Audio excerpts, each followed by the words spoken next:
حدیث جس میں یہ ابن ماجہ کی روایت ہے، اللہ کے رسول صلی اللہ علیہ وسلم نے فرمایا سب سے زیادہ انبیاء آزمائے جاتے ہیں۔ کون جی؟ انبیاء یعنی نبی۔ سب سے زیادہ اللہ تعالیٰ کن کو آزماتے؟ انبیاء کو آزماتے، نبیوں کو آزماتے، پھر اس کے بعد علماء کو آزماتے ہیں۔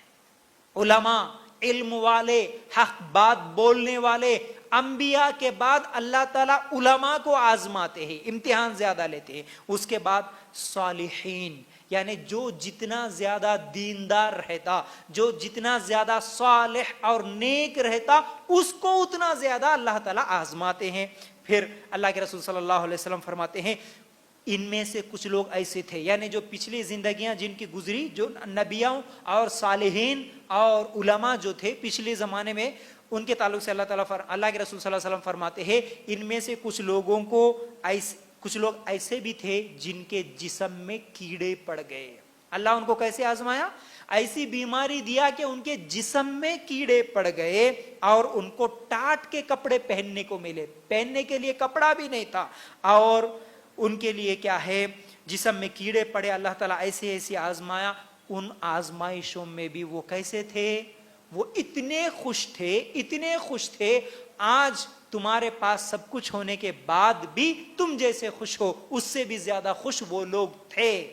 انبیاء اس سے بھی زیادہ خوشی میں تھے کیونکہ ان کو معلوم تھا کہ اللہ ہمارا امتحان لے رہا ہے، اللہ ہماری آزمائش کر رہا ہے۔ تو معلوم کیا ہوا اس حدیث سے؟ دینداری کے بنیاد پر اللہ تعالیٰ آزماتے ہیں۔ سمجھ گئے نا بات کو؟ دینداری کے مطابق امتحان ہوتا۔ تم جتنا زیادہ دیندار بنو گے، تم جتنا زیادہ دین کا کام کرو گے، تم جتنا زیادہ نیکیوں کی طرف لوگوں کو بلاؤ گے، تم جتنا زیادہ برائیوں سے روکو گے، اتنی زیادہ تمہاری آزمائش ہوگی، اتنا زیادہ اللہ تعالیٰ تمہارا امتحان لے گا۔ ایک اور حدیث جو اللہ کے رسول صلی اللہ علیہ وسلم نے قیامت کی نشانیوں کے تعلق سے فرمایا تھا، کیا؟ آخری زمانے میں، یعنی قیامت سے پہلے جو زمانہ آئے گا، اس زمانے میں دین پر عمل کرنا اتنا مشکل ہو جائے گا، کوئی اپنے ہاتھ میں انگار کا کھڑا لے کر ٹھہرے، اتنا مشکل ہو جائے گا دین پر عمل کرنا۔ کیوں کہ دین کے مطابق اللہ تعالیٰ امتحان لیتے ہیں، آزمائش ہوتی ہے۔ اب آج بھی ہم دیکھتے ہیں حق بات بولو، پریشانی، ٹینشن، دشمنی، توحید کی دعوت دو، حق بات بولو، سنتوں کی طرف لوگوں کو بلاؤ، مشکلیں آپ کے لیے کھڑی ہو جاتی ہیں، تکلیفیں آپ کے لیے کھڑی ہو جاتی ہیں۔ آپ اگر قرآن و سنت کی بات بولو، بہت زیادہ پھر دھمکیاں، رشتہ داریاں ٹوٹنے کے اندیشے ہوتے ہیں، محلے والے پڑوسی بھی آپ کے دشمن بن سکتے ہیں۔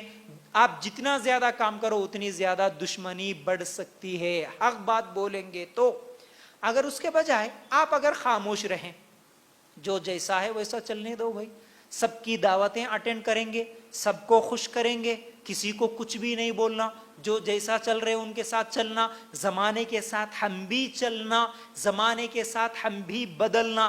جو ایسی زندگی گزارتا اس کو کوئی مشکل، اس کو کوئی ٹینشن، اس کی کوئی دشمنی، کچھ بھی نہیں۔ تم حق بات جب بولو گے تبھی مشکل، تبھی ٹینشن۔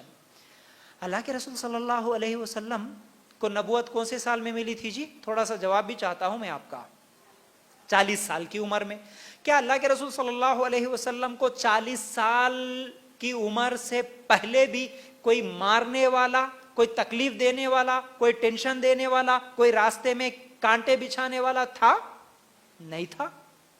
لیکن جب اللہ کے رسول صلی اللہ علیہ وسلم نے کہا کہ لا الہ الا اللہ محمد الرسول اللہ، اس کلمے کو پڑھ لو کامیاب ہو جاؤ گے، تب سے کیا ہو گئے؟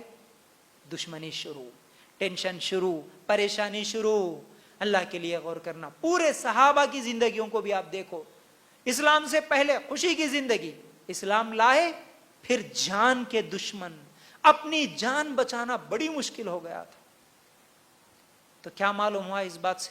اللہ تعالیٰ آزماتے ہیں ایمان کے ساتھ ساتھ۔ تمہارا ایمان جتنا مضبوط ہوگا، تمہارا عمل، تم جتنا زیادہ قرآن و سنت کے قریب آؤ گے، اتنی زیادہ مشکلیں، اتنی زیادہ ٹینشنیں تمہاری زندگیوں میں آئیں گی۔